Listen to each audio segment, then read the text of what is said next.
Hello friends, welcome back to my channel. So guys, कैसे हैं आप सभी। सो गाइस, जैसा कि आप देख सकते हैं, आपके लिए लेकर आए एक न्यू वीडियो जिसमें आज हम करने वाले हैं कमेंट्स का ब्रेकडाउन। क्योंकि हमने कई जगह से कुछ कमेंट्स कलेक्ट किए हैं ताकि आपकी हेल्प हो सके, ताकि आपको एक आपका डिसीजन, अगर आप अटके हुए हैं उस डिसीजन को लेने में, तो आपको डिसीजन मिल सके, चाहे वो पॉजिटिव हो चाहे वो नेगेटिव हो। बट हम सारी बात करेंगे आज। एंड क्या सच में कनाडा में बैक इमिग्रेशन चल रहा है, क्या कनाडा में सच में जॉब्स नहीं है, कि इस टाइम पे अगर आप कनाडा आना चाहते हैं तो क्या वो सही डिसीजन है कनाडा आने का।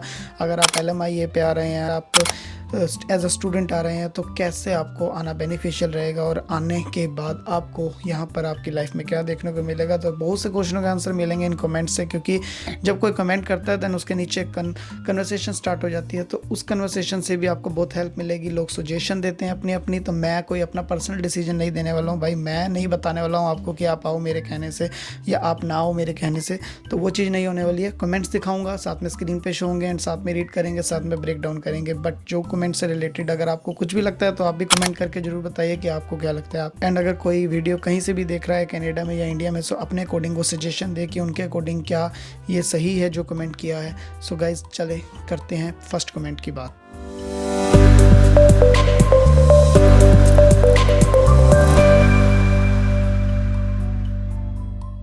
सो गाइस, फर्स्ट कमेंट देखिए। My brother lives in Kitchener and he got an accident in August 2024 but he got the appointment for MRI on October 18th।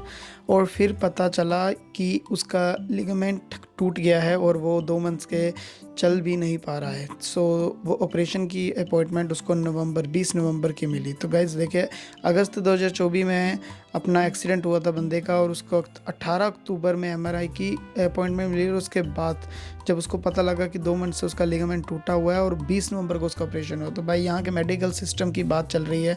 And medical system की बात की जाए तो आपको पता है गाइस कि मेडिकल सिस्टम यहाँ का, कई वीडियोज़ आपने देखी होंगी ऑलरेडी, कि मेडिकल सिस्टम यहाँ का बहुत ही रोस्ट मेडिकल सिस्टम है। बहुत ही कम देखने को मिलता है कि यहाँ पर किसी को इमरजेंसी में भी जल्दी से जल्दी ट्रीटमेंट दिया गया। तो भाई, मैं भी आपको जैसे पता पॉडकास्ट शूट करता हूँ, तो पॉडकास्ट में भी एक पर्सन आया था जिसको स्टैब्ड हुआ था टोरंटो में, और उसको भी कम से कम 2 to 3 आवर्स मिले, ताकि 2 to 3 आवर्स के बाद उसे सर्विस मिली, उसे ट्रीटमेंट मिला है, और उसको वेट करना पड़ा है जबकि उसका ब्लड निकल ही जा रहा था। तो बहुत सी स्टोरी ऐसी है जो मेरे चैनल पे आप चेक कर सकते हो। मेडिकल सिस्टम की बात की जाए उसको तो आपको पता ही है। एंड लास्ट एड्रेस नीचे लिखा है किसी ने रिप्लाई में, बहुत ही अच्छा फनी कमेंट है, देख सकते हैं आप। Kitchener look like new Delhi now कि किचनर भी दिल्ली जैसा बन गया। दिल्ली की जैसे पॉपुलेशन की बात की जाए तो दिल्ली में भी है, बट मुझे नहीं लगता कि मेडिकल सिस्टम वहाँ का भी ऐसा ही है कि यहाँ के कंपैरिजन में देखा जाए। कहीं हद तक ये सही भी है, बट नहीं। सो गाइस, चलते हैं नेक्स्ट कमेंट पे।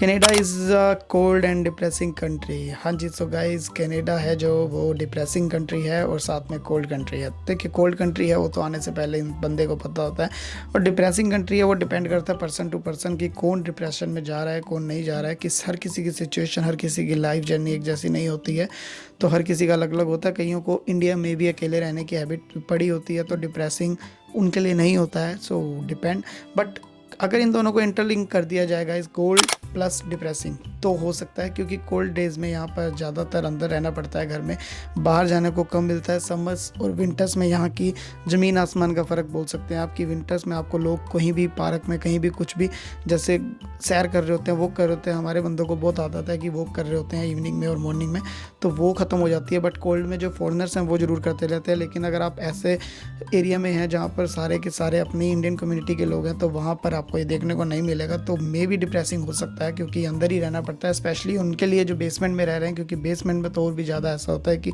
आपको अंदर ही अंदर रहना पड़ता है। सो गाइस, चलते हैं नेक्स्ट कमेंट में। एंड आप भी कमेंट करते रहिए कि आपको कौन सा कमेंट इंटरलिंक कर पा रहे हैं और कौन से कमेंट पे आप अपना कमेंट करना चाहते हैं। तो भाई, I suggest not coming to Canada. So भाई, ये इनकी सजेशन है, मेरी कोई सजेशन नहीं, मेरा कोई हाथ नहीं है इसमें कि मैं आपको बोल रहा हूँ कि ना आइए। मैं नहीं चाहता। आप अपना डिसीजन लीजिए, depend upon person to person कि आपकी लाइफ में क्या चल रहा है। तो I suggest not coming to Canada, it's really depressing and no use. College and jobs and career, everything is a joke. You will cry for basic things like food, and it's not at all worth it. Don't choose Canada and USA. Both countries don't care about you or their citizens. तो भाई, ऐसा है कि मैंने नहीं बोली ये लाइनें, सबसे पहली बात जो बोला है वो है। तो भाई मेरा कोई हाथ नहीं है इसमें, तो मेरे को मत कमेंट में बोलना स्टार्ट हो जाना कि खुद तो कनाडा में बैठा है और हमें बोल रहे हैं ना हो, ऐसा नहीं है भाई, आप खुद देख सकते हैं। तो भाई इसको अगर हम ब्रेक डाउन करें तो भाई कॉलेज एंड जॉब्स दोनों चीज़ें बड़ी डिफ़िकल्ट हो गई है सच में, क्योंकि colleges and universities hard studies हो गई है। प्रोटेस्ट चल रहे हैं कनाडा में कि जानबूझकर फेल किया जा रहा है कहीं कॉलेजेस में, सो बच्चे प्रोटेस्ट कर रहे हैं। एंड साथ में जॉब्स की बात कीजिए तो जॉब्स मार्केट तो बहुत ज़्यादा ख़राब है इस टाइम पे। किसी भी स्टूडेंट को जॉब ढूंढने में बहुत टाइम लग रहा है। एंड साथ में फूड के लिए भी, बेसिक थिंग्स के लिए अगर आपको जॉब नहीं मिलेगी, जीआईसी भी कब तक चला लोगे आप। तो फूड्स के लिए भी इन्होंने सही बात बोली है कि जीआईसी वर्थ इट नहीं रहा है कि आना कनाडा, तो यूएसए और कनाडा दोनों ही चूज़ करने से इन्होंने मना किया है। आई थिंक सो कनाडा के बारे में इनकी सजेशन सही है, बट यूएसए के बारे में मैं नहीं बोल सकता कुछ। तो नेक्स्ट पे चलते हैं भाई। I am going on April intake for masters in university of Niagara Falls and the fees plus GIC comes almost 40 lakhs. Any suggestions what should I do now? I got the offer letter, please suggest. So भाई इनकी stage ऐसी है कि ना ये उधर जा सकते हैं अब, ना ये इधर जा सकते हैं। पढ़िए कि उन्होंने बोला कि मैं अप्रैल इनटेक में, मेरा मास्टर्स यूनिवर्सिटी में ऑफ नायग्रा फॉल्स में इनका मास्टर्स है, एंड फीस प्लस जीआईसी दोनों की दोनों ही इन्होंने अपनी 40 लाख के करीब बनती है। तो भाई ये पूछ रहे हैं कि जाना चाहिए या नहीं, मेरे को ऑफर लेटर मिल गया है। अब इसमें रिप्लाई चेक करते हैं लोगों का क्या कहना है। Don't go, I have been here for 5 years and I am PR, I am moving back soon to India. तो भाई देख रहे हो कि 5 साल से जो बंदा कनाडा में और पीआर भी हो चुका है। पीआर तो हमारा फर्स्ट टारगेट रहता है यहाँ पे आके, तो लेकिन वो टारगेट आजकल चेंज हो रखा है कि जॉब मिल जाए, वही सबसे बड़ी बात है। पीआर का बाद में देखेंगे, राइट। और वर्क परमिट के लिए भी न्यू रूल आ गए हैं, आइल्स करनी पड़ती है आपको। तो भाई यहाँ पे इन्होंने बोल दिया डोंट गो। पीआर हूँ मैं फिर भी लास्ट के 5 years से, बट मैं तो जाने वाला हूँ India. Bro go and if you are fully control yourself. भाई इनका एक पॉजिटिव कमेंट देखने को मिला है, सो ये पॉजिटिविटी से भरे हुए हैं। और इनके चैनल का नाम भी जर्नी ऑफ माई ड्रीम्स है। तो भाई इन्होंने बोला है कि अगर आपका अपने आप पे कंट्रोल है, अगर आप कर सकते हो, आपको लगता है, देन आप मोटिवेटेड हो बाय इटसेल्फ, देन आप मोटिवेटेड हो तो ज़रूर जाइए, राइट। एंड नीचे कमेंट है don't go please, don't go, life is hell, there difficult, take your money back. तो भाई इन्होंने सीधा बोल दिया है कि भाई हेल है यहाँ पे, डिफ़िकल्ट लाइफ है वेरी, और साथ में अगर मिल सकती है तो पैसे वापस ले लीजिए। 40 लाख में अगर इसको ब्रेक डाउन करें तो 40 लाख में इंडिया में भी बहुत कुछ किया जा सकता है। 40 लाख लगाकर इस टाइम पे कनाडा में आना, इसको तो मैं भी वर्थ इट नहीं मानता हूँ। तो भाई अब मैं बोल रहा हूँ इस कमेंट को पढ़ने के बाद कि 40 लाख लगाना इस टाइम पे वर्थ इट नहीं है। 15 लाख में कनाडा आना था उस टाइम, बहुत अच्छा था, बट अब 40 लाख में कनाडा आना, वो भी मास्टर्स के लिए, और वो भी आपको study, it's very difficult in universities. तो स्टडी आपको करनी पड़ेगी प्रॉपरली, एंड उसके साथ साथ जीआईसी आपकी बढ़ गई है तो खर्चा चलाना पड़ेगा। जॉब करनी उसके साथ इम्पॉसिबल थिंग है, और मिलनी इम्पॉसिबल थिंग है। तो कईयों को देखो मिल जाती है, लेकिन depend upon person to person. But 40 lakhs ना हो इस स्टेज पे, मैं नहीं कहूँगा कि खर्च कीजिए। इस टाइम पे इंडिया में ही रहना चाहिए, इस टाइम पे आपको इंडिया में ही कुछ ना कुछ कर लेना चाहिए। तो भैया नेक्स्ट कमेंट पढ़ते हैं। I came to Canada last year as PR with family and I decided to move back to India after 6 months, best season of my life. भाई सुन रहे हो, ये जो लोग अकेले आते हैं वो लोग ही परेशान हैं, उनको एक को नहीं जॉब मिल पाती है। तो फैमिली का खर्चा लेकर आना और फैमिली के लिए जॉब ढूंढना, इट्स वेरी डिफ़िकल्ट। वो ख़त्म है यहाँ पे सिस्टम कि अगर आप फैमिली को लेकर आए और एक बंदा कमाए सारे खा लेंगे, ऐसा नहीं है भाई। अब ऐसा नहीं हो सकता बिल्कुल भी। तो इन्होंने बोला है कि मैं फैमिली के साथ आया था, बट मैंने वापस जाने का डिसीजन ले लिया है, और वो भी 6 months के बाद ही, क्योंकि कईयों को जॉब नहीं मिल रही है, ये सच्चाई है। 6 months, 8 months, कईयों को 9 months हो गए हैं। जिनके लिंक होते हैं उनको मिल भी जाती है एट दी एंड, बट इस टाइम आपको भी पता है सिचुएशन क्या है कनाडा में, तो बहुत ही डिफ़िकल्ट है। बट इससे आगे जो बड़े बड़े कमेंट आए हुए हैं रिप्लाई में, वो ज़रूर पढ़ते हैं। I came from Gujarat Pakistan with big dreams but things were really bad in Canada. People in Pakistan told me that is a land of opportunity. या कनाडा को पहले लैंड ऑफ अपॉर्चुनिटी कहा जाता था, might be in the early 90s। तो इन्होंने answer भी सही किया कि 90s में कहा जाता था, बट नॉट एनी मोर। अब नहीं कह सकते कि आप लैंड ऑफ अपॉर्चुनिटी में आ रहे हैं, आपको अपॉर्चुनिटीज़ ईजी मिलेगी। And Canada is poor with no jobs at all. I only got a few on cold shifts, then decided to move back to Pakistan. So I took a course for Amazon selling and I am happier in my own country.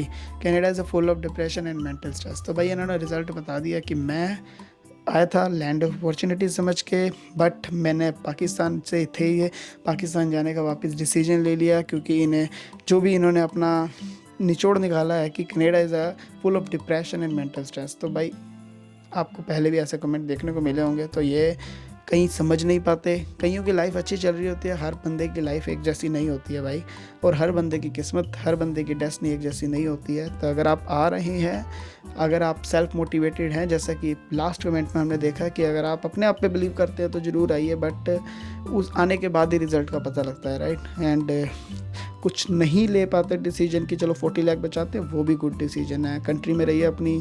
तो next पढ़ते हैं, it's need a really hard work in the initial years, buddy. I had to get a trade certificate to get any real good job. Now after year of struggles, life is much better here in Canada. If you gave up within 6 months, good luck with you. तो भैया देखो positive comment देखने को मिला कि नहीं, last at last एक तक पॉजिटिव कमेंट भी आया है कि उन्होंने बोला कि हार्ड वर्क करना पड़ता है इनिशियल ईयर में। तो अगर आप खुद सेल्फ मोटिवेटेड एंड सब कुछ प्रिपेयर करके अपने आप को एकदम हिम्मत दे के आ रहे हैं कि यार स्टार्टिंग का फेस ऐसा ही होगा, कोई बात नहीं, हैंडल कर लेंगे, तो कोई प्रॉब्लम नहीं है। इन्होंने अपना गुड जॉब मिल गया है इन्हें, and after year of struggles life is much better. तो भाई उन्होंने बोला है कि कुछ साल लगेंगे स्ट्रगल करने में, और कहीं ना कहीं हम सोच के भी आते हैं, बट सबकी किस्मत एक जैसी नहीं होती है। एट लास्ट यही बोलूँगा, किसी को जॉब मिल जाती है, किसी को जॉब चल रहा है वो जॉब नहीं मिली है। इनका ईयर्स ऑफ स्ट्रगल हो चुका है, तो इसलिए इन्हें ऐसा लग रहा है, क्योंकि आज के टाइम में जो एंटर कर रहा है कनाडा में उसको जॉब नहीं मिल रही है, तो वो एक अलग सिचुएशन है। बट ये कह रहे हैं कि ईयर्स ऑफ स्ट्रगल के बाद, तो यहाँ पे अगर ये 2015-2016 में आए थे और उसके बाद आज एक स्टेज पे खड़े हैं, तो वो पॉसिबल है, क्योंकि उस टाइम पे से लेकर आज तक अगर इनके पास कोई सिक्योर जॉब है तो इनकी लाइफ अच्छी ही होगी। बट नाउ ये कह सकते हैं हम एट लास्ट कि ठीक है, आपको बेस्ट ऑफ लक, बट आपकी लाइफ अच्छी है तो गुड, बट हर किसी की नहीं है, तो ऐसा ही है। तो भैया यही था आज का कमेंट सेक्शन, जिसको हमने ब्रेक डाउन किया है, कुछ कमेंट शेयर किए हैं आपके साथ। गाइस इस वीडियो के बाद आई थिंक सो आपको बहुत हेल्प मिलेगी। अगर मैं अपनी पर्सनल सजेशन दूँ तो मेरे अकॉर्डिंग तो यही है कि जितने भी मुझे देखने को मिल रहे हैं आसपास कि उन्हें जॉब बहुत टफ मिल रही है, लेकिन मैंने पॉजिटिविटी भी देखी है, जॉब मिली भी है कईयों को, किसी की रेफरेंस से मिलती रहती है आगे। तो कुछ ऐसे भी मिले हैं, लेकिन जो इनको जॉब मिली है वो बहुत कम है एज़ कम्पेयर टू जिनको जॉब नहीं मिल रही है। तो मेरी तरफ से तो भाई यही है कि अगर आप आ रहे हैं तो प्रिपेयर होके आइए, प्लानिंग लेके आइए, और उसके बाद प्लानिंग आपकी काम कर गई तो गुड, अगर ना करी तो बैकअप प्लान भी ज़रूर होना चाहिए। अदरवाइज़ सोच के डिसीजन लेने वाला है। बट एट लास्ट मैं यही कहूँगा कि आपको बहुत हेल्प मिली होगी इन कमेंट से। So thank you so much for watching this video. आपको नेक्स्ट वीडियो में कुछ ऐसा ही लेकर मिलेंगे। सो मिलते हैं आपको नेक्स्ट वीडियो में। Thank you so much for watching this video.